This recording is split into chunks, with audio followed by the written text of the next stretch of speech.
우리나라의 꽃차의 최고의 명인이세요. 그래서 저하고는 친척 동생이 됩니다. 네. 간단히 소개할게요. 저는 제가 평소에 너무 존경하는 김충식 화백님이자 또 우리 집안의 오빠시거든요. 그래서 어쨌든 어떤 일을 막론하고 필요하면 정말 와서 뭔가 이렇게 해드리고 싶고 그렇습니다. 그리고 아까 제가 전국 홈스테이 한옥이라든가 그런 부분에서 대상을 탄 그 밑받침은 우리 화백님의 그림이 또 저희 집에 다 들어와서 이렇게 전시돼 있거든요. 그래서 저는 정말 그것만 봐도 기절할 정도로 감동스러워요. 저희 집에 화백님 그림이 자랑스럽게 들어와 있다라는 것이. 그래서 심사하시는 분들이 오셨을 때 제일 먼저 제가 기쁘게 이야기한 거는 한국화에 대한 이야기였어요. 근데 정말 어떻게 말도 잘 나오고 그래서 그 한국화를 저희 한옥에 이렇게 전부 모든 분들이 오셔서 보실 수 있는 그런 정말 기회를 제공해 준 거는 화백님이 어떤 분이시라는 거를 우리가 생각해야 되지 않을까.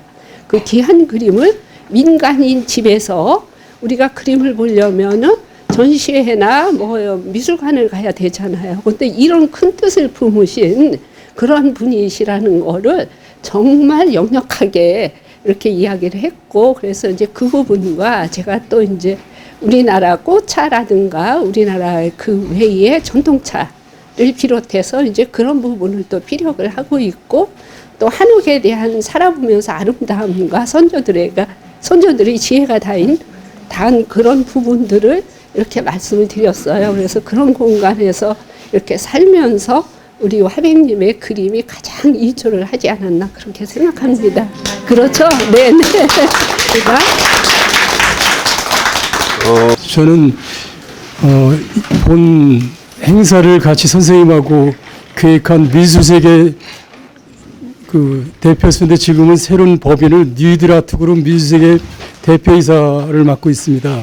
이따 후반부에 이 행사 취지에 대해서 말씀드리도록 하겠습니다.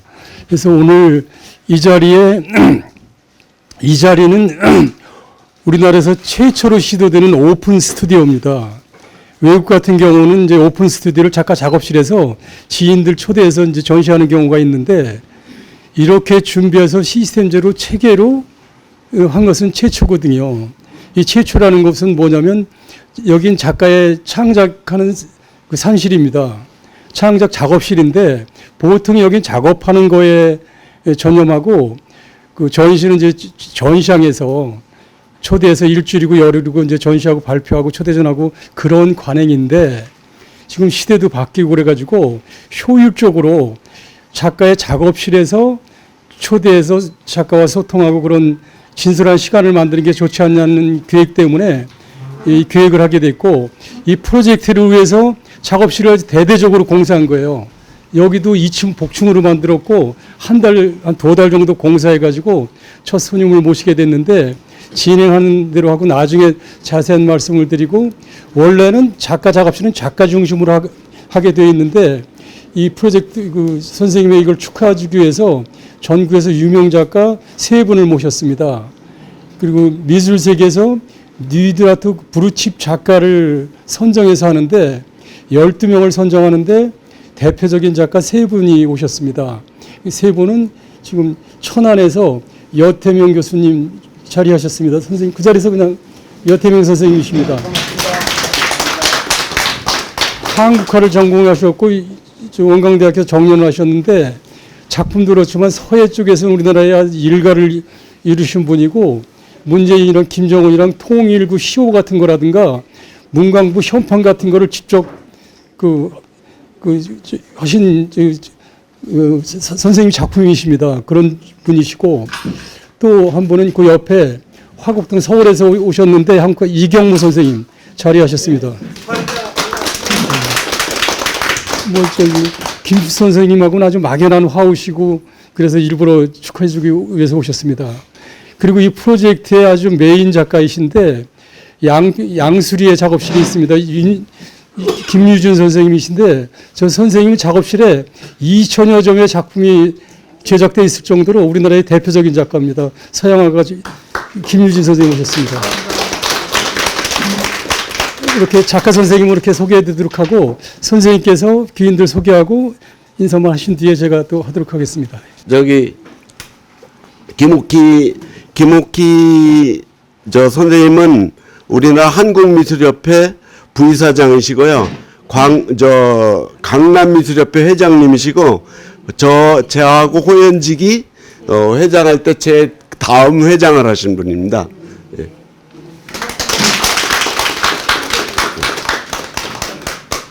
요 옆에는 저하고 친구간인데 두 부부가 성마루 미술관 관장님이십니다.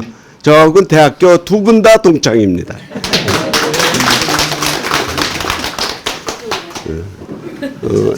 우리 여기 서울대학교 교수님이시고 이번에 정년퇴직하시는 건가요? 저하고 그림 같이 하시는 박영애 선생님 사부님이 되시고 우리 박영애 선생님.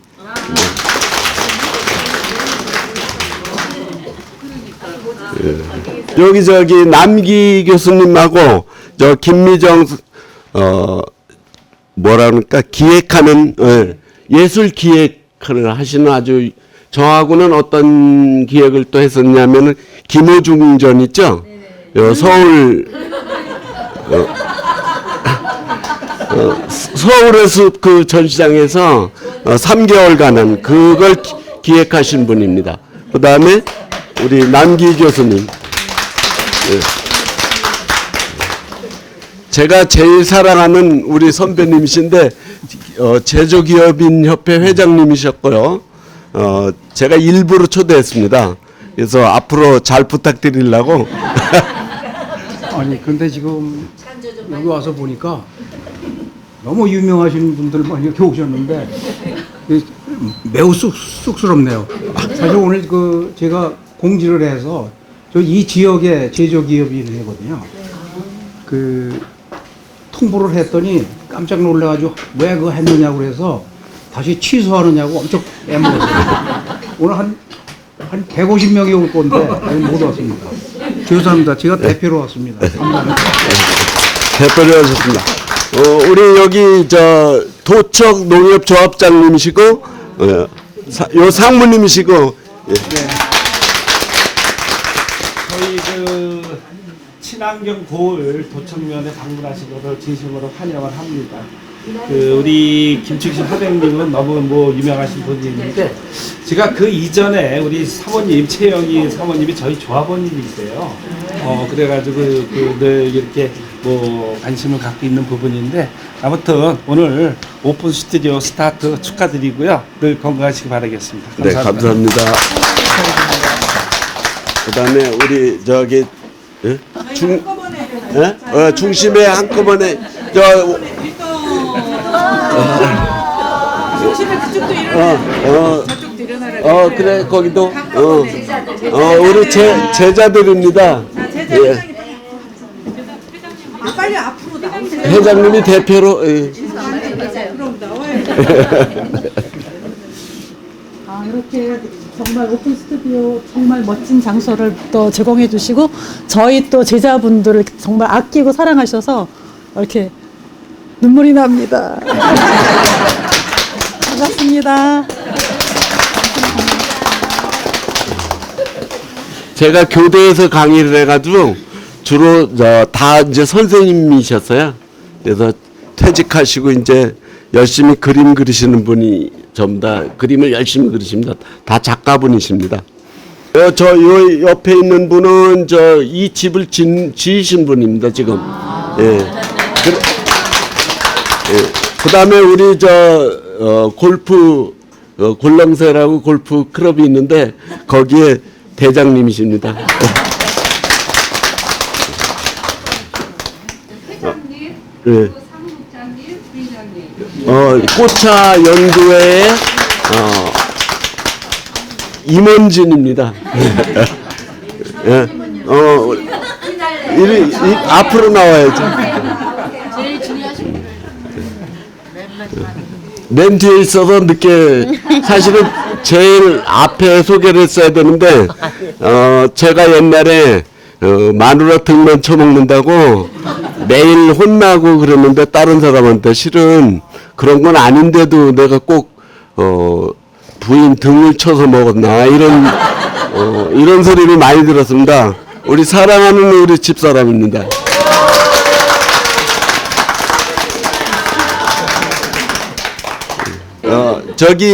아트코리아 방송 김한정 사장님입니다. 특별히 오늘 초대했습니다. 제가 이런 것을 한 3년 전부터 우리 백 사장님하고 계획을 했어요. 그런데 이제 우리 집사람하고 이제 늙어서 뭘 더 하냐, 이제 조용히 살자, 뭐 이런 계획을 갖고 있었는데 제가 이런 작업장을 지금 여기가 평수가 한 700평 되고요. 건평이 요 집 80평하고 저쪽에 해서 한 120평 정도 됩니다. 건평이. 그래서 이런 것들을 어떻게 활용할까 뭐 이런 생각을 해가지고 제가 앞으로 이런 재단을 만들어서 우리 자식들한테 넘겨주지 말고 사회에 이렇게 넘기는 것이 어떨까 뭐 이런 꿈을 꾸게 한 그런 땅입니다. 특히 여기 중심회 회원들이 많이 왔는데 중심회를 중심으로 해서 이거를 자기 핏줄이 운영하면은 되게 선배 화가들을 보니까 자기 자식들이 이걸 운영하면요 이걸 돈으로 잘못 알아가지고 나중에 다 망가지더라고요. 그런데 자식한테도 명예를 넘겨주고 자존심을 넘겨주는 것이 어떨까 뭐 이런 생각을 하고 그런 꿈을 꾸게 한 그런 장소입니다. 그래서 이 앞에도 한 400평이 앞에 있어요. 이 집에 딸렸던 그런 땅이 있고 또 그 옆에 1200평이 있고 그런데 마음 같아서는 전부 다 살려고 했는데 제가 그림이 안 팔려가지고 다 사지 못하고 지금 700평만 갖고 있습니다. 그런데 우리 백 사장님하고 이런저런 상의를 하다가 이것을 좋은 방법으로 활용하자. 그래서 여기를 아마 미술의 본산, 미술 교육, 그 다음에 한국화의 본산 이런 걸로 만들어서 후대에게 이렇게 넘겨주는 것이 어떨까 이런 꿈을 꾸게 하는 그런 장소입니다. 그래서 앞으로 이제 제가 이제 그림을 좀 설명하고 그 다음에 이거를 이렇게 오늘 오픈 스튜디오를 하게 된 그런 동기를 좀 말씀드리겠습니다. 저는 이제 제가 시골에서 완전히 깡촌 충북 봉운이라는 속리산 밑에서 태어나가지고 농사 짓는 농부의 아들로 태어나서 오로지 자연밖에 본 게 없어요. 도시는 구경도 못하고 그래서 그런 것이 강점이 돼가지고 제가 그림을 그리기 시작했는데 초등학교 때 그림을 그렸습니다. 근데 초등학교 때는 그림을 어떻게 그렸냐면 그 학교에서 선생님이 그 그림 대표 선수 그래서 시합용 그래서 방과 후에 남아가지고 시골 학교에서 저 혼자가 유일하게 그림을 배우는 그런 특혜를 누려가지고 그림을 배우게 됐죠. 그런데 아버지가 졸업할 때 환쟁이가 된다고 우리 아들은 환쟁을 절대 시키지 않겠다. 그래서 다 화구를 불에 태워버렸어요. 그래서 중학교, 고등학교 때는 그림을 그리지 못하고 농고를 또 가게 됐습니다. 면서기를 하라고 그래서 시골에서는 또 공무원이 최고의 직장이라서 농고를 가면 면서기를 충분히 할 수 있다. 네 실력으로는. 그래서 농구를 갔다가 이대로 내가 그만둘 일이 아니다 해가지고 옛날에 예비고사라는 걸 공부했죠. 그래서 예비고사를 봤는데 실수를 해가지고 이게 됐어요. 그래가지고 돈이 안 들어가는 대학을 꼭 가라고 그러는 거예요. 집에서 면서기를 안 하려면 돈이 안 들어가는 대학을 가라. 그래서 따지고 보니까 그때 농협대학이 있었고, 그 다음에 철도인가 뭐 그런 대학이 있었고 교대가 있었습니다. 그래서 제일 생각해 보니까 가까운 것이, 저하고 성격이 가까운 것이 교대이구나. 그래서 할 수 없이 청주교육대학을 갔다가 제가 돈을 벌기 시작하니까 이제 돈을 제 마음대로 주물르니까 그때부터 그림을 그리기 시작했습니다. 그래서 그림을 그리는데 그때는 교대가 5년 동안이 의무기간이 있었어요. 그럼 5년 동안 시골에서 고향에 와서 선생을 하다가, 선생을 하면서 마지막 날 5년 되는 날 사표를 내고 그림을 그리러 서울로 왔습니다. 그때 이제 서울로 오게 된 그 동기가, 제가 그때는 한국화라는 게 없었어요. 교대에서도 그렇고. 그래서 서양화를 하다가 한국화를 하는 그런 전시장을 봤는데 너무 이게 저를 감동시키고 마음에 들었습니다. 그래서 제가 한국화를 해야겠다. 이걸 어디 가면 공부를 하냐 하고 물었더니 인사동을 가면 된대요. 그래서 사표를 내고 무작정 인사동으로 오고, 그렇게 해서 시작된 것이 제가 한국화를 그리게 된 동기입니다. 그래서 오늘에 이르게 됐는데, 그 인사동에서 소문이 나기, 선생을, 그 좋은 선생을 그만두고, 서울대, 홍대가 많은데, 주제 넘게 그림을 그리고 있다. 뭐 이렇게 소문이 났어요. 그래서 그때부터 제가 이제 그림을 그리면서 정말로 어려운 길이었습니다. 제가 미술을 전공한 것도 아니고 또 그림을 그리겠다는 욕망으로 오로지 그런 그림을 그리면서 오늘에 이르게 됐는데요. 제가 이 한국화를 그리다 보니까 이제 시골에서만 살았으니까 자연을 좀 이렇게 더 배우고 공부하자. 그래서 스케치 여행을 다녔죠. 그래서 스케치 여행을 다니면서 공부를 하다 자연스럽게 이열모 선생님이라는 분을 뵙게 됐어요. 그래서 그림을 좀 가르쳐 달라고 하니까 그림을 자기는 가르쳐 주지 않으니까 스케치하는 데만 같이 따라다니라. 그래서 스케치를 따라다니면서 공부를 하고, 그래서 그때는 옛날에는 산수화를 그리면은 이렇게 도식적으로 그렸습니다. 그래서 근경, 중경, 원경 해서 아주 그림을 그리고 거기에는 물을 그리고 폭포를 그리고 거기에 있는 배가 낚싯배를 띄우고 낚시하는 사람, 그 다음에 저 멀리는 갈매기 같은 것이 이렇게 날아가는 그런 그림을 그리는 것이 전부였는데, 저는 이제 스케치를 하고 서양화를 하면서 스케치를 하던 그런 실력이 있어서 실경을 그리겠다. 그래서 실경을 그리시는 선생님을 따라다니면서 공부하고, 그러다가 월전 선생님을 또 뵙게 됐습니다. 그래서 월전 선생님 마지막까지 가서 자문도 구하고, 그래서 지금 월전 선생님하고 이열모 선생님 영향을 많이 받는데, 그분들한테 그림을 배운 건 아니고 오히려 철학을 배웠다고 했습니다. 그래서 그림에 대한 태도, 그림에 대한 의미, 이런 것을 공부하게 됐죠. 그래서 실경산수를 하다 보니까 이제 그림을 그리게 돼서 지금 이제 제 그림을, 이런 그림을 그리게 됐습니다. 마지막에 실경산수를 하다가 그 다음에 설경을 그리게 됐죠. 근데 설경을 그리면서 지금 제가 그리는 설경은 맨 처음에는 눈 풍경을 그렸는데, 아마 이런 설경은 우리나라에서 제가 제일 최초로 그렸고, 아마 이런 모습을 그린 사람들은 거의 제 그림에 영향을 받아서 아마 이런 설경을 그렸을 겁니다. 옛날에는 그 조상들이 그린 설경은 아주 도식적이었어요. 이 여백을 남기는 방법. 그래서 저는 우리나라 그림을 그리다 보니까 이제 공부를 해야겠다. 그래서 공부를 하다 보니까 그림이라는 게 손재주로 그리는 게 아니더라고요. 손재주를 그리면, 옛날에는 그 손재주가 좋아야 그림을 그리는 줄 알고, 저도 제가 그림에 재능이 있지 않나 이런 생각을 하고 착각을 하고 그랬는데 나중에 보니까 그림이라는 것은 결국은 자신을 그리는 거고 자신의 생각을 그리는 거고 자신의 철학을 그리는 거고 자기가 의도하는 것, 지향하는 것 이런 것을 그리는 것이 그림이라는 것을 알게 돼서 나중에 이제 설경을 이렇게 그리면서 이 설경을 그리게 된 이유는 이게 지금은 요 화선지인데 제가 그림을 그리는 재료가 먹하고 화선지입니다.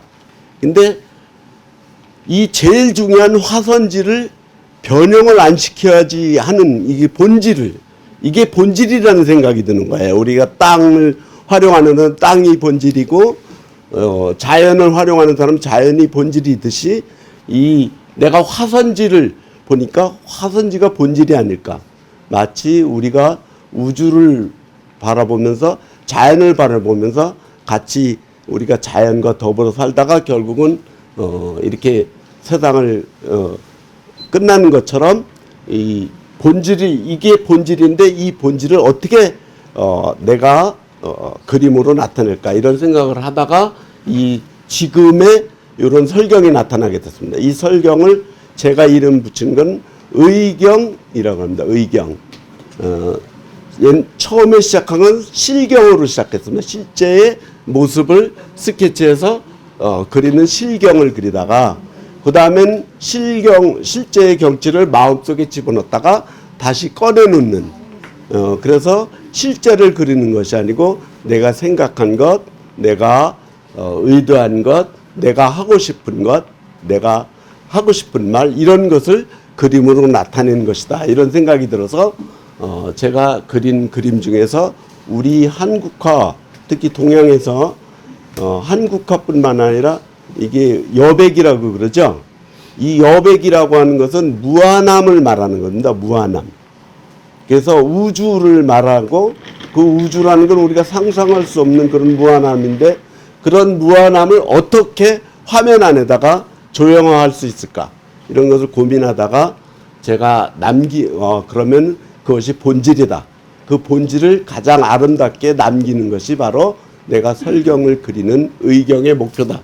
이렇게 생각하고 이런 설경을 그리겠습니다. 그래서 이 하얗게 남긴 부분이 여백이라고 그러죠. 여백인데 이 여백은 어떻게 하면 손을 대지 않은 거죠. 대개 모든 그림은 작가들이 그릴 때 주제를 그립니다. 주제를 그리고 주제를 나타내는데 제 그림에서는 주제를 손을 어떻게 안 댈까. 그래서 바깥을 그려서 바깥의 모습을 그려서 남겨진 부분이 바로 주제가 되는 주제를 그리지 않는 이런 것이 저는 무위라고 해서 노자사상의 무위. 그래서 제가 박사학위도 제 그림을 완성하고 나서 늦게서 박사학위를 다시 공부해서 받게 됐는데 이 제 그림을 가지고 논문을 써서 이렇게 박사학위를 받았습니다. 그것이 바로 설경의 의경을 했는데 이것은 여백을 나타내는 것이고 이 여백은 제가 나타내곤 저 속에서 내가 무한히 나타내고 싶었는데 나타나지 못한 것까지 또 일반 제가 보는 거와 그 다음에 그림을 감상하는 감상자가 보는 건 또 다른 것이거든요. 이게 미술의 진정한 의미입니다. 대개 그림은 보면은 감상자가 저게 뭘 그렸을까 하고 궁금해하죠. 마치 뭐라 그럴까 작가의 그런 마음, 작가는 무엇을 표현하려고 할까 하는 작가를 알아보려고 하고 그렇게 하는데 제 그림에서는 작가의 그런 것뿐만 아니라 감상하는 감상자가 자기의 그림을 그려넣는 그런 공간으로서 여백을 나타낸 것이 바로 설경입니다. 그리고 제가 설경을 그리다 보니까 저 아주 원로 대가 제 선배님이 와가지고 너 때문에 설경을 그릴 수가 없다. 내가 설경을 지금까지 그렸는데 너 때문에 설경을 내가 그만뒀다. 이러면서 혼을 내시면서 네 그림은 정말로 내가 좋아하는데 이치에 맞지 않게 어째 설경에 꽃이 피고 나비가 나르냐는 거예요. 그래서 제가 그것 때문에 싫다는 거예요, 제 그림을. 그래서 제가 죄송합니다. 다음부터는 다시 잘 그리도록 하겠습니다. 이러고 말았는데 실은 이게 의경이니까 이 그림에는 실은 겨울의 표현이지만 겨울이 아니라 봄, 여름, 가을, 순환, 이 자연의 순환 그런 것들을 그려놓은 그런 공간입니다. 그래서 나비가 어떻게 해서 날르냐. 그래서 그림에는 그림을 그리는 사람이 그림에는 나비도 날리고 그래서 그림 아닙니까? 그렇죠? 예, 그래서 그림에는 내가 작가가 나비를 날리건 거기다 뭐를 그리는 무슨 상관이 있느냐. 내 마음이지. 그래서 제가 이 나비는 꽃은 이게 겨울이 아니라 겨울이 아닙니다. 이런 뜻입니다. 그래서 왜 특별히 나비를 날렸냐면 작가의 무한한 자유 있죠. 생각의 자유, 행동의 자유 이런 자유와 그 다음에 나비는 4번 전혀 다른 삶을 살아요.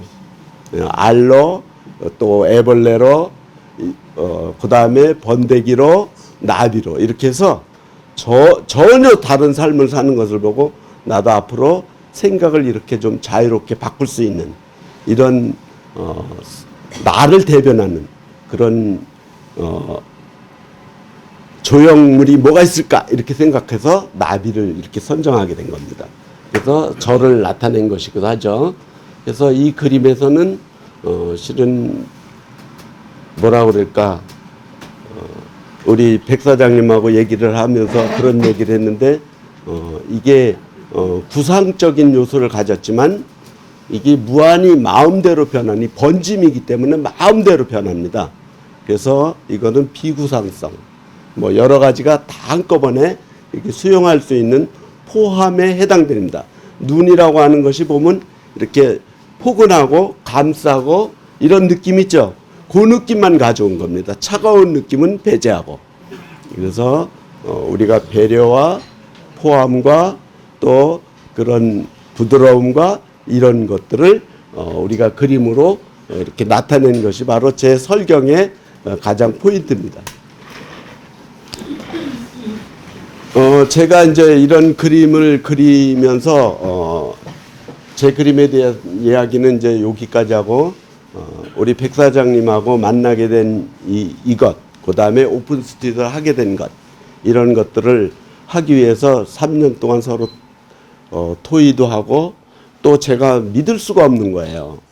왜냐하면은 이제 집사람하고 이제는 내가 지금 먹고 사는데도 걱정 없고 또 그림 그리는데도 걱정 없고 근데 그림만 그리면 되는데 뭐 일을 또 벌리느냐 이래가지고 일을 안 벌리려고 이제 앞으로 10년 동안 내가 작업만 하고 실은 제가 뭐가 자신 있냐면 제가 죽어도 아마 이 세상의 이 순환에 의해서 우리 한국 화가 세계적인 그림이 될 날이 꼭 온다. 저는 그렇게 믿고 옛날부터 비구상서부터 다 해봤지만 앞으로 제가 나를 지키는 것이 정말로 진정한 대한민국의 최고가 될 수 있고 그 다음에 세계의 최고가 될 것이다.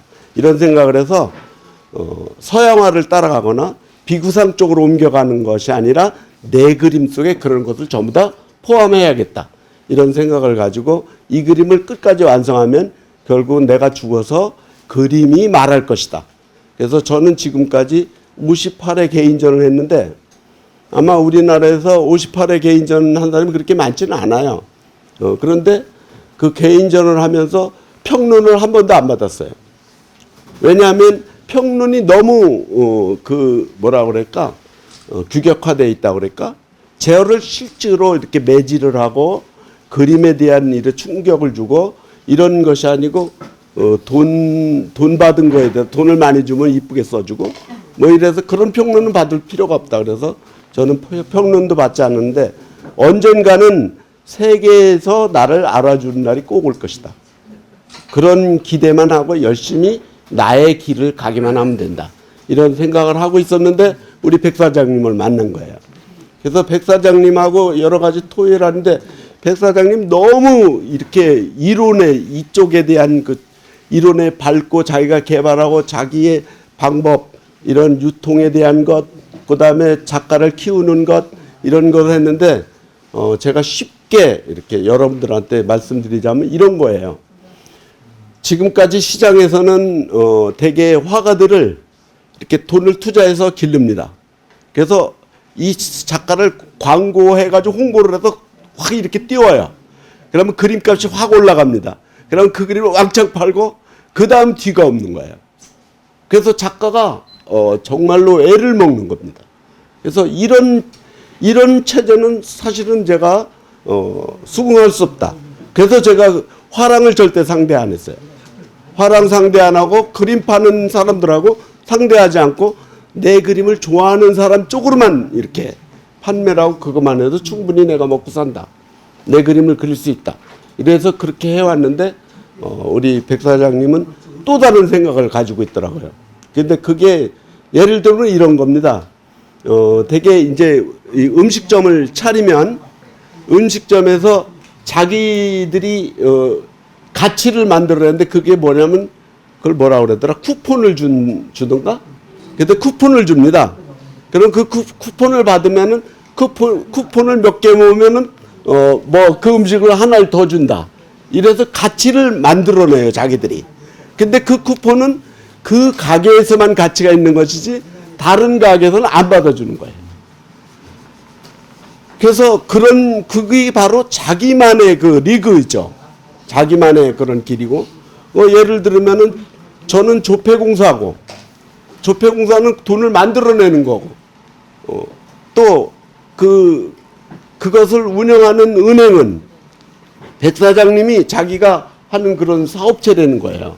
그래서 그래서 그쪽에서 그 안에서는 이 가치를 서로 공유하는 거죠.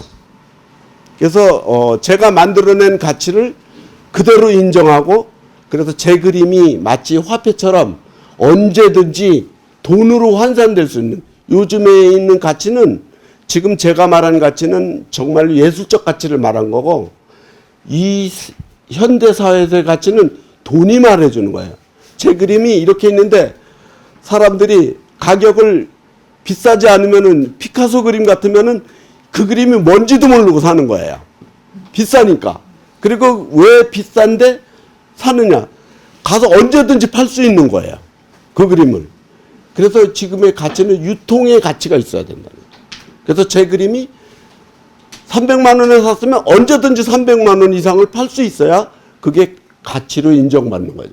그래서 그런 체제를 만들기 위해서 백 사장님이 그런 회사를 만들었어요.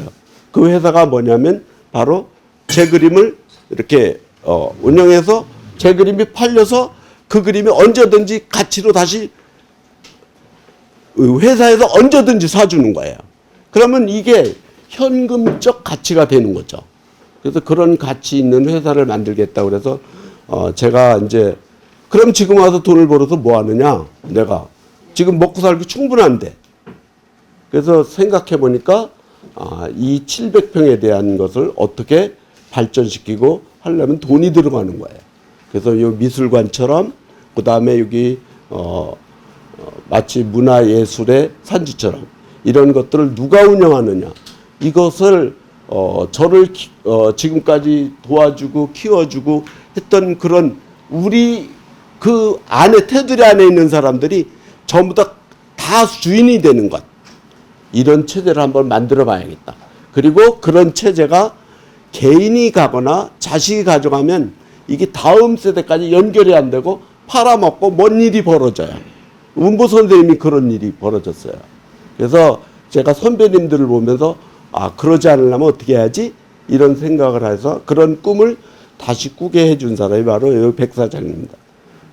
이런 생각을 하고 오늘 오픈 스튜디오는 그냥 오픈 스튜디오가 아니라 제가 이런 꿈을 다시 한번 꿔야겠다 이런 생각을 갖게 해준 그런 계기가 되고 그 다음에 이곳이 우리 한국화의 성지가 되고 그런 쪽으로 발전되면 얼마나 좋을까 이런 것 그 다음에 저한테 그림을 배우고 이런 분들이 모두 같이 이것을 공유하고 같이 운영하고 그리고 그 다음 세대에 넘겨주고 이런 자긍심을 갖게 하는 곳, 이런 장소를 한번 생각해 봐야겠다, 이런 꿈을 꾸면서 오늘 오픈 스튜디오를 열게 됐습니다.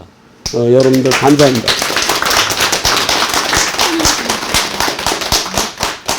우리 백 사장님 하여튼 모시겠습니다. 우리 백 사장님이 제가 1년에 제 그림을 우선 10점을 구매하겠다고 했기 때문에 잘 부탁한 뜻에서 한번 모셔보겠습니다. 그 존경하는 김충식 선생님을 저의 그 인생 도반으로 이제 저도 어떻게 하다 보니까 나이가 이제 70이 넘어갑니다. 70 이후의 인생을 생각해 보면 길게 봐야 열정적으로 일할 수 있는 시간은 10년이라고 봐요. 70 정도 되신 작가 선생님들의 인생 후반을 생각하면 내가 작품할 수 있는 것은 앞으로 10년 정도는 충분히 있다는 것이 작가들의 어떤 보편적인 시각이거든요. 근데 이것은 80까지 넘어서 작업을 한다는 건데 작가만이 가지고 있는 특권이라고 생각합니다. 일반 기업인들은 60만 넘어가서도 정년을 생각하고 그 말년을 준비하는데 작가들은 수족이 떨리기 전까지는 자기 세계를 가고 있죠. 그래서 다른 예술 분야보다는 작가들은 축복받으신 게 다른 예술 분야는 관중이 있어야 되고 더불어 뭐가 돼야 창작이 되는데 작가는 혼자 창작이 가능한 그런 분야입니다. 예술 세계는 상당히 그런 의미가 있는데 여기에는 그 미술계에서 이렇게 작가 선생님도 있지만 대부분 그렇지 않은 분도 있고 그래서 저에 대한 것을 조금 이렇게 설명을 드린다면 저는 이 땅에 월간 미술 세계가 최초로 창간됐는데 30년을 발행한 사람입니다. 어떤 인연이 돼서 월간 전문지를 발행을 했고 또 제 부족함을 채우기 위해서 자식들도 제 부족함을 채우기 위해서 홍대에서 예술학과 미학을 전공하고 예술 경영을 전공해서 가족들이 다 미술세계를 발행하면서 예술 가족으로 평생을 도모했습니다.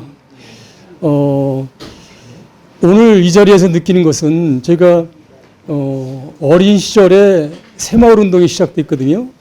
저희 고향은 경기도 아산만, 평택 아산만 안중인데 아산만이 맥힐 때 중학교 2학년 때 전기가 들어왔어요. 그 전까지는 호롱불 켜고 살았었습니다. 중학교 2학년 때 닐 암스트롱이 또 달나라에 우리 발자국을 남긴 시절이 그 시기이기도 해요. 그때부터 저는 뭔가 어린 나이지만 초등학교 때 그 4.27 새마을 운동을 하고 그러면 어른들이 동네 길도 닫고 다리도 놓고 그러면 어린 저지만은 관심이 있어가지고 새벽같이 일어나서 다리 제대로 놨나 그거 보고 다녔어요. 그리고 농촌 계몽운동을 하면서 그 지역을 이렇게 하는 그런 계몽운동을 했는데 그때 제가 심취했던 게 시문의 상록수였습니다. 상록수의 봉숭아학당을 보는데 오늘 이 자리가 그런 느낌이 들어요. 문명을 대체하고 문화를 알리는 그 성지로 그 교회를 교실을 만들어 가지고 모여서 하는 그 가슴 설레는 그런 느낌이 드는데 왜 그런 생각을 하느냐면 미술세계 30년을 발행을 하고 또 미술 문화의 현실을 보면서 작가의 애환을 너무나 잘 봤습니다. 정말 열심히 작품하고 좋은 작품이 작업실에 있었어도 뭔가 유통이 되지 않고 또 전시하고 모든 걸 가셔서 하지만은 현실은 녹록지 않았습니다. 그래서 지역에 있는 작가를 만나서 저희가 초대전에서 오픈식을 하고 그러면 오픈하고 분위기까지 하고 기사도 해주고 이렇게 하는 것까지는 제가 다 할 수 있었는데 작품이 안 팔렸을 때 무거운 발걸음으로 돌아가는 작가 선생님들을 보면서 늘 마음이 아팠어요. 이 새로운 가치를 어떻게 하는가. 또 원로 작가들 작업실에 보면 몇백 점씩 작품이 돼 있는데 그것이 세상에 알려지지 않으면 그냥 존재감도 없이 사라집니다. 그래서 인사동 사거리에 100평이 넘는 3계층의 갤러리도 월간지를 발행했고 갤러리를 오픈해서 전국에 있는 작가의 발표장을 만들기도 했고 아카데미도 개설해서 아카데미도 운영했고 30년의 젊은 날을 온통 제 살던 집도 팔고 거기서 헌신했지만은 현실은 넉넉지 않았습니다. 그 이유는 작가의 삶이 풍요롭지 않으니까 연쇄적으로 그렇게 될 수밖에 없어서 그 원인을 찾고 그러다가 이거 제대로 한번 판을 벌려보자 그래가지고 인사동에는 교통도 그렇고 환경도 그렇고 그래서 경기도 태촌에 미술세계 테마파크를 만들기 위해서 8만 5천 평의 대지 한 2천 평 정도 건평이 있었고요. 거기에 테마파크를 만들기로 했어요. 시대에 따라서 한 2천 평의 건평에는 한 20여 명이 늘 전시를 아트페어처럼 열리고 주변은 조각공원으로 해가지고 미술의 총 메카를 만들어서 쉴 수 있는 그런 공간을 만든다면 서울에서 1시간 거리인데 88도로로 오면 한 50분이 물길이고 아주 거기 간속한 산속에 그런 공간이 있었습니다. 그것을 5년 동안 준비를 했어요. 준비를 해서 진행할 때 도와주신 분이 바로 김충식 선생이었습니다. 이 지역에서는 덕망도 있었지만 시장, 국회의원 다 저분이 다 이게 중간에서 역할을 해줘서 가지고 문화 특구로 해서 세계적인 명소를 만드는 게 제 꿈이었어요. 현장을 수백 번을 와서 보고 그 꿈을 다 이루기 위해서 투자자도 하고 다 돼 있었는데 마지막에 그런 오차도 있었지만 중요한 것은 코로나였습니다. 코로나가 아니었으면 그것이 오픈돼서 몇천 명이 관람객 속에서 오픈을 하는 그런 게 됐었을 거예요. 근데 코로나 팬데믹 속에서 그건 묻혀버렸고 그러나 제 꿈은 접을 수가 없었습니다. 그래서 집에 친구하면서 한 달에 한 1억 정도 있어야 굴러가는 회사를 제가 30년을 운영했으니까 한 300억 이상을 돌린 겁니다. 그걸 하면서 참 쉽지 않은 세월을 보냈는데 저는 확실한 게 있습니다. 하면서 꿈을 가지고 목표를 가지고 확실하게 하면 그 꿈은 이루어진다는 확신이 있습니다. 제가 하면서 미술세계도 발행했지만은 미술의 현실을 제대로 하기 위해서 작가들의 우리나라의 계보는 어떻고 가격은 어떻고 어떻게 형성되는 그 족보를 만들기 위해서 대한민국 미술세계 명감을 만들었습니다. 이 명감에는 작가의 얼굴과 양력과 가격과 작품이 다 수록되어 있는 일본에 이런 게 있었는데 최초로 올칼라된 것을 했고 이게 한 5천여 명 정도가 수록이 되어 있고 뒤에는 작고 작가까지 다 해서 이런 명감을 만드는 게 15년, 20년 전에 했었고요. 이 명감에 수록된 작가가 태춘에 가려고 했었고 또 이것만 가지고 부족해서 그 대한민국 작가 2천여 명의 작품을 작품이랑 그 사진이랑 총 이것만 보면 될 수 있도록 6권 시리즈에서 대한민국 작가 총서를 만들기도 했습니다. 이게 몇 억대씩 만들어가지고 만드는 거고요. 여기에는 김충식 선생이 수록되어 있고 다 돼 있었는데 저는 이런 꿈이 있어서 이렇게 준비했지만은 작가 선생님은 그냥 작가 선생님이고 그럴진데 저하고 만나서 얘기하면서 저 뜻에 부합해서 당신 일처럼 여태까지 쌓았던 크레딧 시장 만나고 군수 만나고 저 국회의원 만나고 저랑 같이 매치해줘가지고 문화 특구로 할 수 있는 것을 다 당신 일처럼 됐어요. 그러다 이게 중단이 됐을 때 뭐 어쩔 수 없는 인류의 역병이지만 선생님한테 데미지를 뽑고 상당히 그게 그랬거든요. 근데 저는 참 살다 보면 그 당시는 그걸 이루지 못한 게 한이 됐고 그래서 당뇨가 오고 절에 가서 몇 년을 아주 오랫동안 수양도 하면서 그 꿈이 이루지 못하는 게 상당히 한이 됐었습니다. 그러나 꿈은 포기할 수 없었어요. 방법이 달렸을 뿐이지. 그래서 비로소 처음으로서 저의 시간을 가지고 있었습니다. 3계층 갤러리와 월간지와 아카데미를 하냐고 너무나 바쁜 공인으로서 저는 그런 삶을 살았는데 코로나 역병은 저를 3년 넘게 쉬게 하고 깊이 미술계를 본질을 볼 수 있게 했었습니다. 그래서 여기서부터 파고 들어갔어요. 왜 미술이 안 팔리고 현실적으로 이런가? 어떻게 하면 되는가? 이게 꼬리를 물고 계속 파고 들어가면서 연구를 했는데 그 방법에 대해서는 그 딸이 이제 결혼해서 손자가 났는데 5살 정도 됐어요. 어느 날 와가지고 할아버지 왜 여름은 덥고 겨울은 춥죠? 여름은 왜 해가 짧죠? 뭐 이런 거를 질문했을 때 다 아는 것 같지만 애한테 빨리 얘기해 주기에는 얼른 답이 안 나왔어요.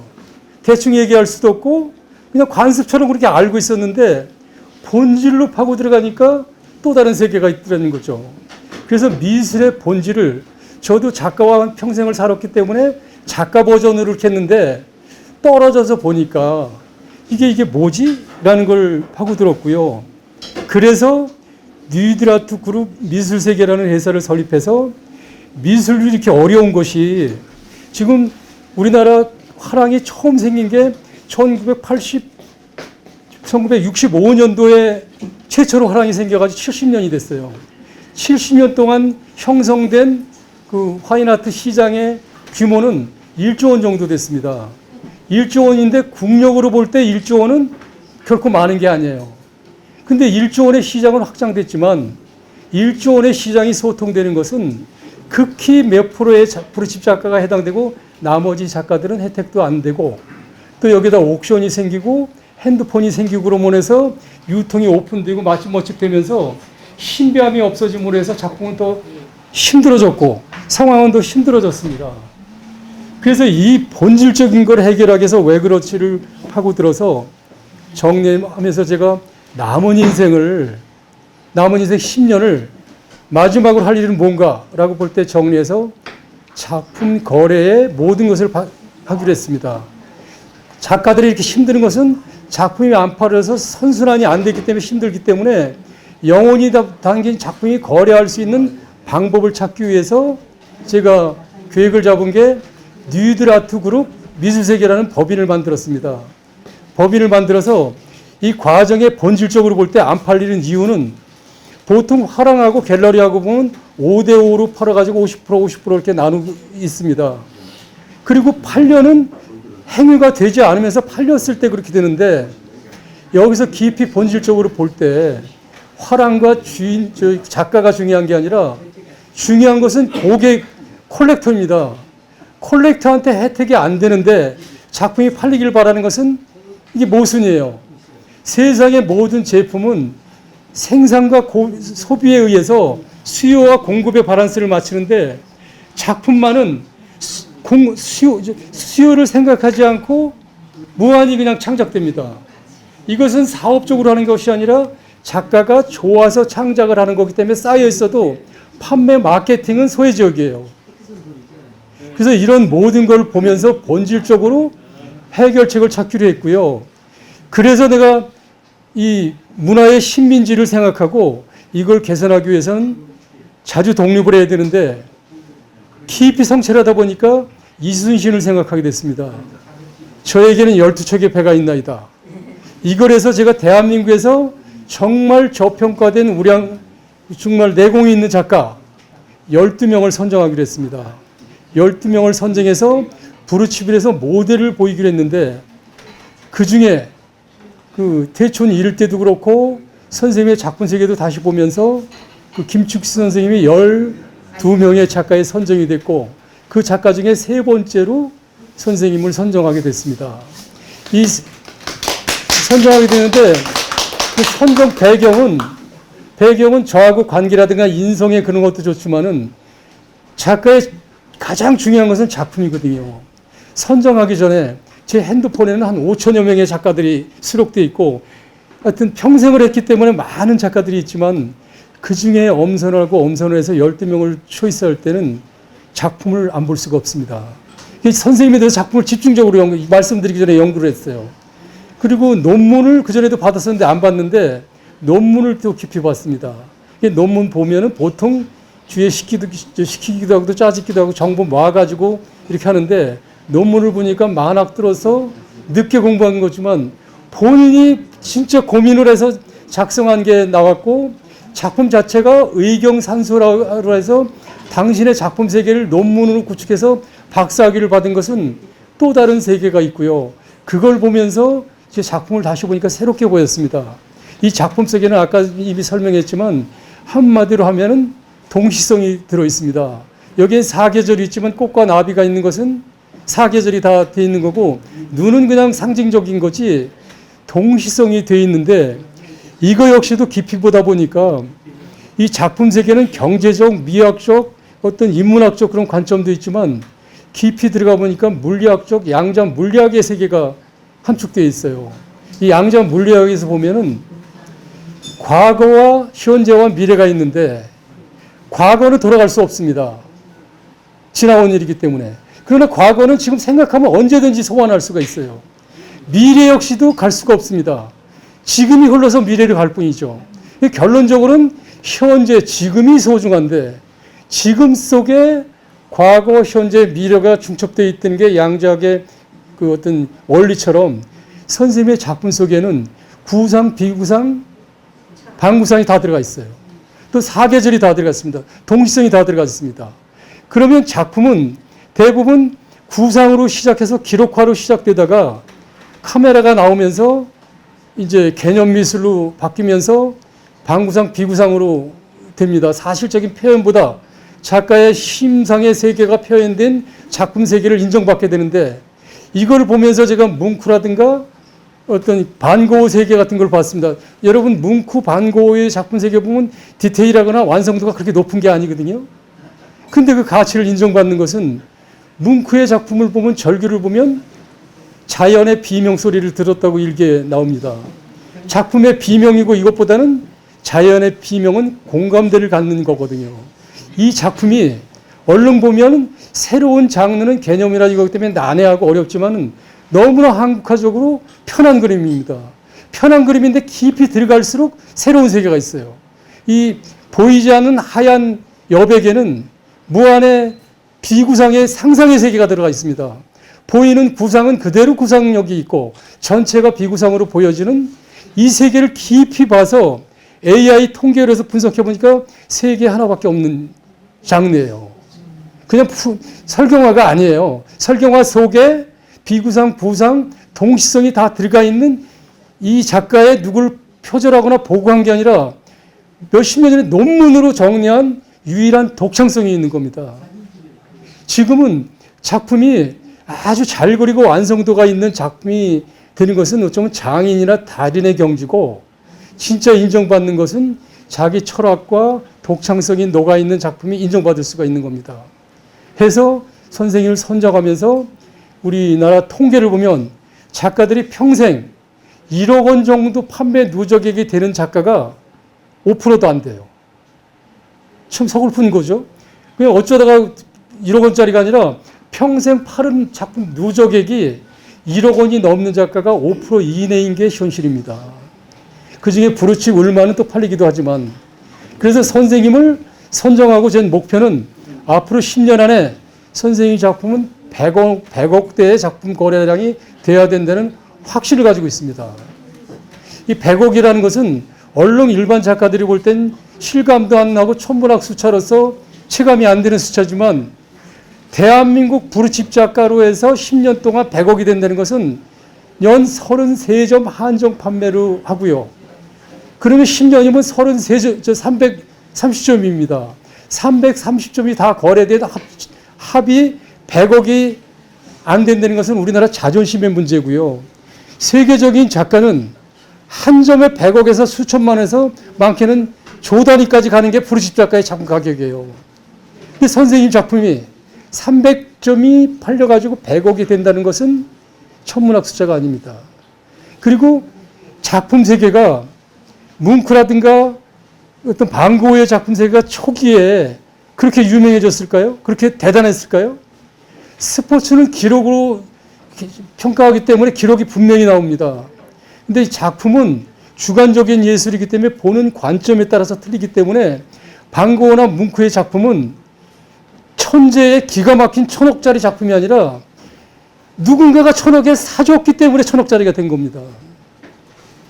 그래서 이걸 보면 기록과 모든 것은 기록으로 객관적으로 평가하지만 작품의 작품성과 이 가치는 뭘로 평가하는가 깊이 봤을 때 작가들이 그렇게 하기도 싫고 어려워하고 부담스러워하는 가격, 경제적인 가치로 작품성이 평가된다는 것을 저는 새삼스럽게 압니다.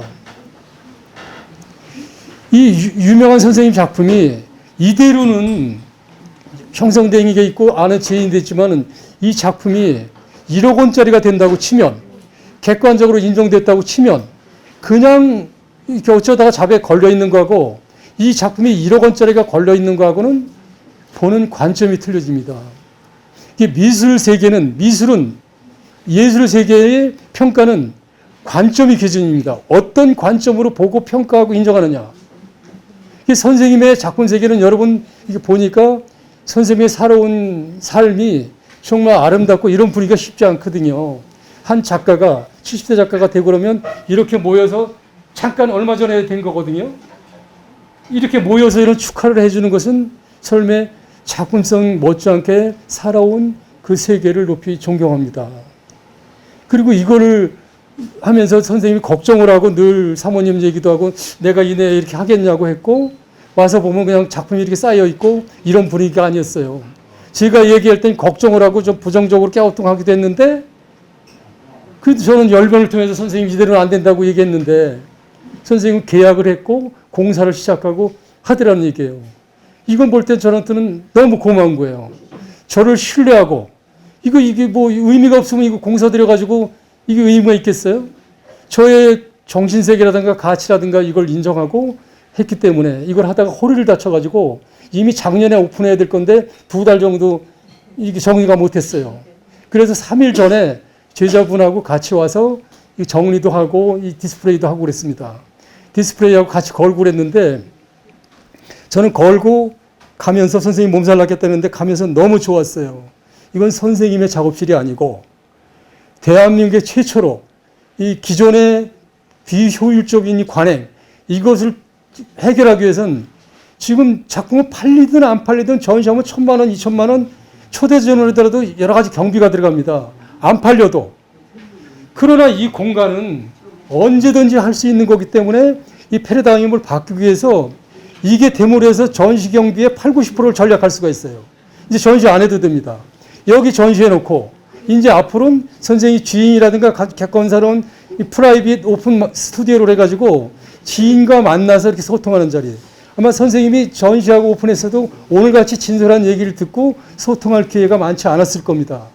꼭 예술은 예식장 두레하듯이 전시 보듯이 슉 보고 되는 것이 아니라 작가의 철학을 봐야 되고 예술의 본질을 봐야 되고 깊이 이렇게 돼야 되는데 여기에 경비가 들어가야 되고 작가들이 모든 경비를 쓰고 팔리지도 않은 거 액자 만들고 다 하면서 그래야 되는지 왜 그래야 되는지 본질적인 걸 여기까지 생각을 안 했던 거예요.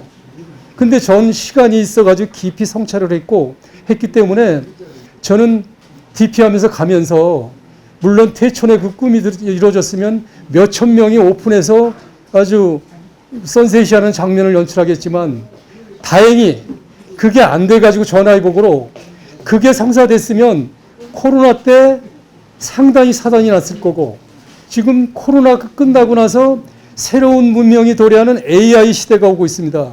AI 시대는 핵 경량화. 지금 그 전까지는 규모의 경제에다가 자본에다가 그 시설이 있어야만 그 메이저 호랑으로서 역할을 할 수 있었습니다. 이제는 AI가 모든 일을 해결하고 그러기 때문에 전문적으로 경비가 안 들어가는 강소기업이 대세로 바뀌게 될 겁니다. 이 많은 것은 AI가 대체하고 실질적인 건 그렇게 하고요. 그리고 저는 AI에 요새 심취해서 깊이 들어가 있는데 너무 고마운 것이 작가 선생님도 그렇고 처음에 시작할 때보다 몇 배 업그레이드 된 게 이 모든 통계라든가 세계 미술사라든가 경험을 해서 알만한 것을 AI하고 소통하는 순간 모든 것이 정리가 됩니다.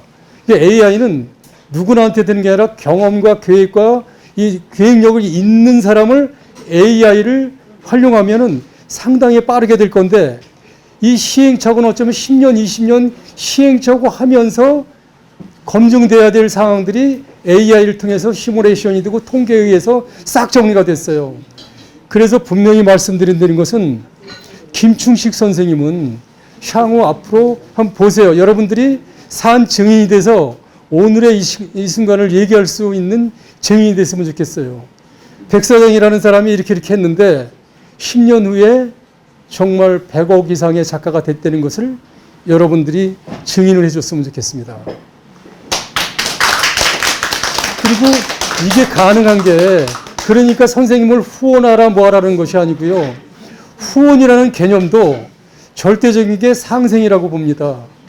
아까 그 선생님이 사모님한테 사랑한다는 얘기를 했었는데 이 뉴디라트 그룹 브루스 프렌의 가장 중요한 모티브는 사랑입니다. 사랑. 진정한 사랑. 사랑 속에 모든 게 들어있으니까요. 우리 선생님이 며칠 전에 식사할 때도 그런 얘기를 했어요. 제자들이 자기가 얘기하면 한 번도 이렇게 그 일이 안 된 적이 없다. 무슨 얘기를 하면 제자들이 다 흥분한다고 그러는 거예요. 그래서 어쩌다 부탁을 하면 안 오면 내가 편하게 부탁하는데 부탁하면 100% 들어주니 웬만하면 내가 부탁을 안 하게 된다. 또 제자 역시도 그렇고 그렇게 이 아름다운 사랑 속에 선생님만이 가지고 있는 그 아우라가 있고 그 세계가 있습니다. 이 부분은 작품 세계 이상으로 저는 상당히 존경합니다. 아무나 될 수 있는 게 아니거든요. 그래서 이 작품 세계 역시도 거래도 작가가 있고 기획자가 있고 소장자가 있습니다. 작가한테 중심이 되는 것도 아니고 갤러리한테 중심이 되는 것도 아니고 소장자한테 되는 것도 아니고 세 거점을 인정해가지고 서로 상생하는 것. 작가와 소장자는 작가를 생각하고 작가는 자기 분신이 작품을 소장한 사람들의 입장을 생각하고 저는 이 시스템을 해가지고 작가의 성장이 이 시스템에 같이 공유되고 같이 수혜가 될 수 있는 이 시스템이 될 때 후원의 개념을 넘어서 상생의 개념으로 된다고 보는 겁니다. 그래서 아는 지인한테 작품을 팔아가지고 100억이 되는 것은 물리적으로 힘듭니다. 서로가 상생되고 소득이 되고 서로 이런 관계가 됐을 때 이것은 조직 시스템에서 되는 겁니다. 지금 현재는 감동이 있는데 구조가 없어요. 그러니까 이게 뭐가 안 되는 겁니다. 작품에 매력은 있는데 메리트가 없어요. 감동적이에요. 저 작품을 소장하면 가치가 올라가고 어디다 은행에 하거나 뭘 투자하고 부동산 하는 것보다 더 수익이 생기는 메리트가 있을 땐 작품성도 올라간다고 보는 겁니다. 그리고 분명히 하는 것은 그 작품값이 올라가면 부동산이나 다른 것은 수익이 올라가면 1,000만 원짜리가 1억이 되면 양도세액에 내서 많은 부분이 세금으로 나가게 되어 있습니다. 근데 이 문화는 국가에서도 장려하는 거라 양도세가 없어요. 1억짜리가 9천만 원의 수익이 돼도 세금 내는 게 없습니다. 양도세가. 그런 혜택이 있는 거기 때문에 저는 반고우나 뭉크의 몇 천억 작품이 저는 김충희 선생 작품이 못하다고 생각하지 않습니다. 동기부여가 안 되고 안 됐을 뿐이지. 세계라는 4대 근성이라는 노예근성 이상하게 보지 말고 우리의 것을 소중하게 보고 우리의 것을 된다고 하면 이분을 홍보해서 기존 방법대로 알리는 방법은 요원합니다. 근데 아는 사람끼리 인정을 하고 가치를 인정하고 보장을 하고 보정을 해서 그 세력을 확장하는 겁니다. 근데 김한정 대표님한테도 아까 내가 얘기를 했어요. 잘 아시는 분인데 미술 문화계로서 그 어떤 역할을 많이 하고 계시는데 기록으로서 이 순간을 남기는 건 좋지만은 미술계 홍보에서 알려서 홍보하는 것은 내 선생님하고 너무 자제해 줬으면 좋겠습니다. 이 얘기는 비공식적으로 한다는 게 아니라 새로운 신화라든가 새로운 역사는 외화내분처럼 솟아나면 되지가 않거든요. 기록으로 남기는 건 하되 선생님의 뿌리가 어느 정도 내려지고 이 시스템이 안정되면 그때 서서히 확장되리라고 봅니다. 그래서 그런 측면으로 오늘 한 거기 때문에 저는 여러분들이 선생님의 오픈식과 갤러리와 축하해서 오는 거 그 이상으로 대한민국 최초로 오픈 스튜디오를 했고 이게 1호로 한 거거든요. 이거는 그 스토리텔링도 되고 이게 성공적으로 됐을 때 분명히 여기는 성지가 될 거라고 생각합니다. 모든 일은 처음에는 좀 황당하기도 하고 뭐 이해가 잘 안 되겠지만 저는 30년을 오롯이 이렇게 했고요. 이런 꿈을 가지고 시작했던 것처럼 실제 저는 확신을 가지고 있습니다. 조금도 의심을 가지고 있지 않습니다. 새로운 문화를 시작할 때는 세 가지 분류가 있는데 한 가지는 기존의 방식대로 그냥 살아가는 걸 편하기 때문에 기존의 방식을 고수하는 사람이 있고 하나는 새로운 문명을 받아들이는 사람이 있습니다. 세상은 분명히 도전하고 받아들이는 사람에 의해서 변합니다. 기존을 유지하면서 서서히 바뀌는 사람도 있지만은 도전이라고 생각합니다. 그리고 선생님에 대해서 제가 또 그런 말씀을 드렸어요. 또 원로 연세가 드신 분들이 보통 보면 내가 젊은 시절 열정 같지 않고 건강을 하는 분 읽거나 어떤 그 기회에 느끼면은 부질없다는 걸 압니다. 원로 작가 선생님도 떠나고 모든 게 되면 인생 떠나면 다 끝인데 무슨 욕심이 있겠는가 하면서 자제를 하는 게 있거든요. 근데 저는 틀리게 봅니다. 인생은 목표가 없는 한 다운됩니다. 한없이 그냥 작아집니다. 예술 세계는 저는 달아 없어지는 거라고 생각합니다. 목적을 정해서 수직이 움직일 때까지 가다가 사라지는 게 예술가의 길이지, 내가 70, 80대니까 요 정도 하고 80대에서 분 놓고 90대에서 죽는 걸 계획 잡아서 잡는 것보다는 언제 죽을지 모르니 죽는 날까지 꿈을 찾아서 도전하는 것이 가야 할 길이라고 생각합니다. 그래서 선생님의 앞길에 저는 모든 걸 걸고 선생님을 부르집 작가로 이렇게 제가 할 겁니다. 선생님은 준비가 돼 있고 새로운 작품 세계를 가지고 있기 때문에 여러분도 그 옆에서 응원을 해주고 십일반 해주면 선생님은 정말 대한민국의 그 미술사의 족적을 남기는 작가가 될 겁니다. 이것을 믿어주면 판단은 그렇게 될 수도 있고 안 될 수도 물론 있습니다. 된다고 생각하는 사람들이 모여서 의미를 부여하면 선생님은 거듭날 수 있을 거라고 봅니다. 하여튼 네, 여기까지 얘기하겠습니다. 여러분 뵙게 돼서 반갑습니다.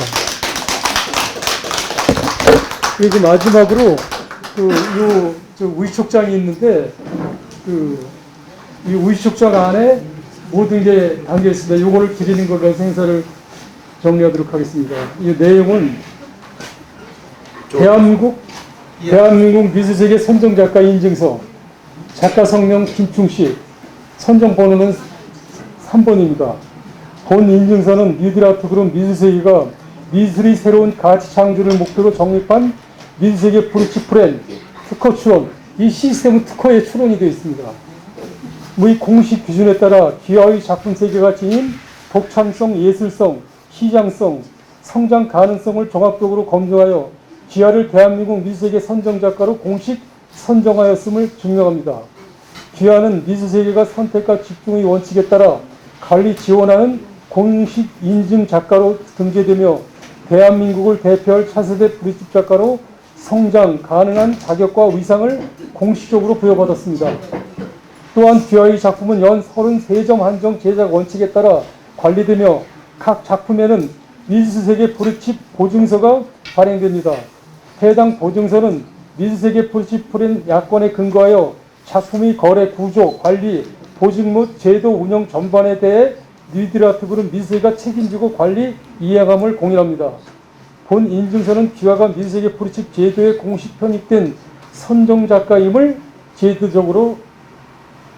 제도적인 인정서입니다. 미드라트 그룹 미술세계 대표이사 백윤영.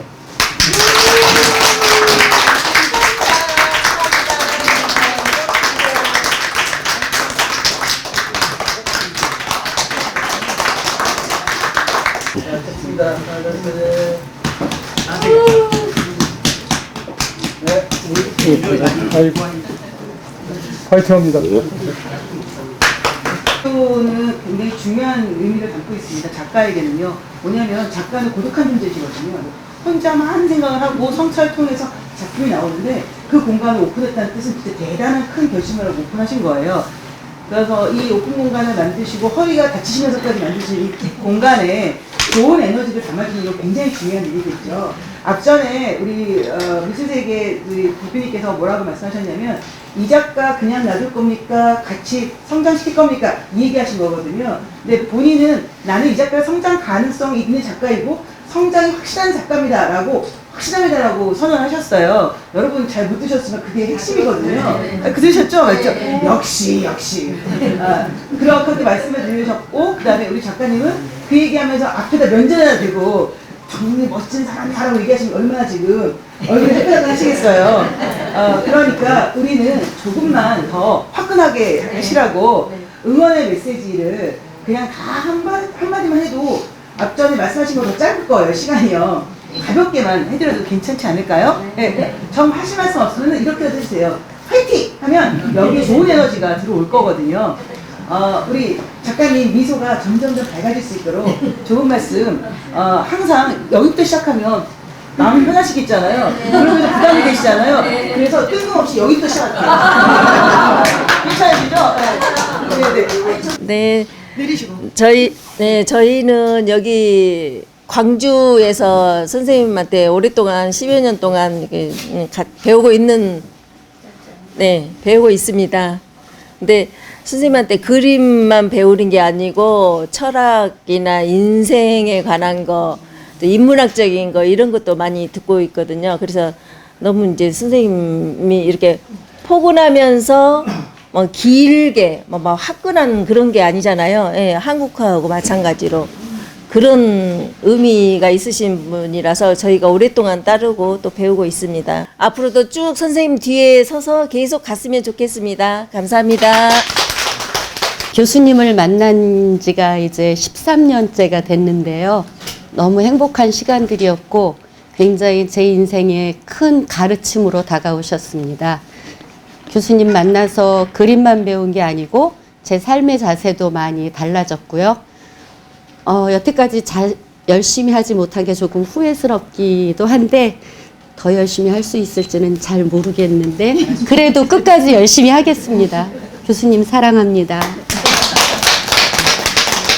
자기 고백 시간이 아니라 축하의 시간이에요.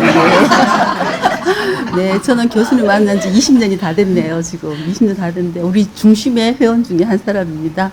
교수님 제자가 돼서 20년 됐는데, 뭐, 뚜렷하게 뭐 해놓은 것도 없고, 좀 그러네요. 오늘 여기 와보니까 너무 좋아요. 교수님 축하드리고요. 사랑합니다.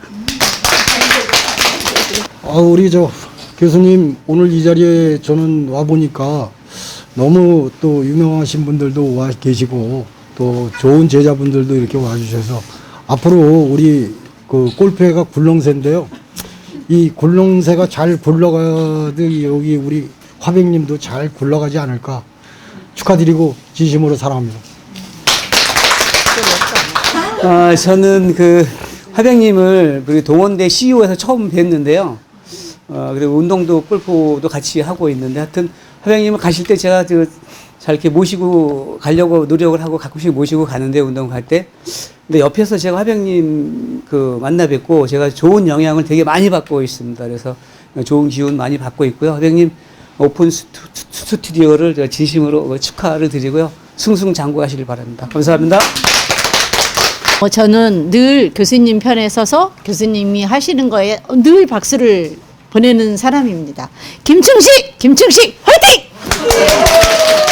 가장 좋은 자세이십니다.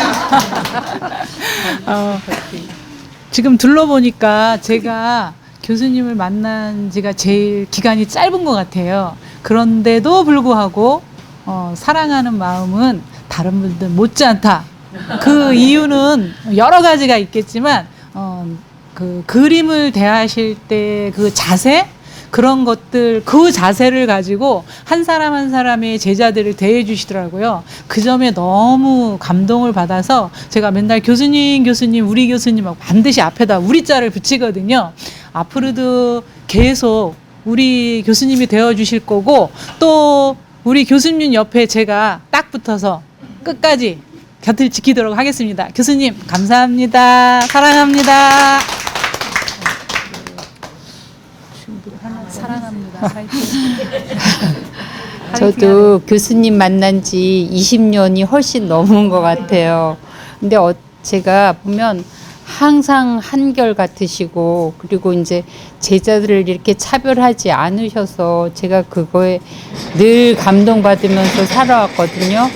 그리고 짧지 않는 시간인데 저한테 많은 이렇게 가르침을 교수님은 주셨다고 생각 안 하지만 저는 받았다고 생각하거든요. 그래서 감사합니다. 그리고 교수님 사랑합니다. 교수님께 그림만 배우는 게 아니라 정말 모든 면에 정말 대학교에서 못 배웠던 그런 모든 것들을 하나하나 하시면서 지도하시면서 그 속에서 알려주셔요. 그런 것들이 저희는 정말 생전 처음 듣는 그런 강의가 되는 거죠. 그래서 저희 삶에 또 저의 또 남은 여생을 그림과 함께 교수님과 함께 열심히 가겠습니다. 교수님 화이팅! 교수님 너무 축하드리고요. 교수님과 더불어 그 그림자를 따라가는 그런 제자가 되도록 노력하겠습니다. 축하드립니다. 예. 저는 그림하고는 상관없고 집사람을 따라다니면서 김충식 쌤을 알게 됐습니다. 그래서 저도 가끔 막연한 느낌은 이분 그림이 참 따뜻하구나 하는 느낌 정도밖에 모릅니다. 오늘 이 그림에 관해서 김충식 쌤의 어떤 철학관이나 이런 걸 길게 설명듣기는 사실 처음이죠. 저도. 예. 모쪼록 이런 쌤의 어떤 가시는 길 이런 게 당대뿐만 아니고 먼 뒷날에도 그림의 뜻을 둔 사람들이 한 번쯤 따라가고 싶은 커다란 장르로 발전하길 기원합니다. 반갑습니다. 선생님 고맙습니다. 네. 안녕하세요. 여기 강주 제자고요.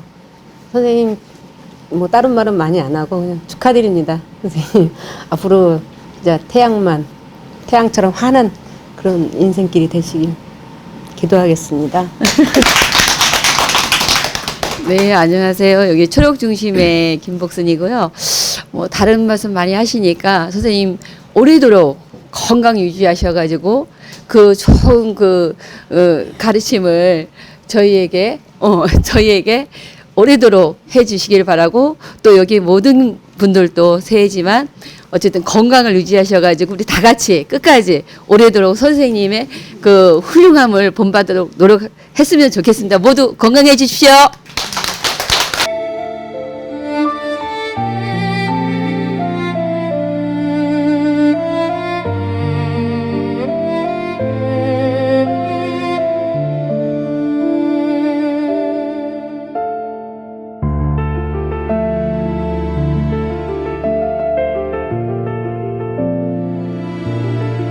갑니다. 오픈 스튜디오 2월 7일 2시에 여러분과 함께 했고요. 대한민국의 첫 번째 오픈 스튜디오의 주인공, 그리고 그의 후원자들, 그리고 그 후원자가 만드는 미래 한국의 한국화, 그리고 세계화, 여러분의 힘이 필요합니다. 멋지게 오픈합니다. 김충식! 박수!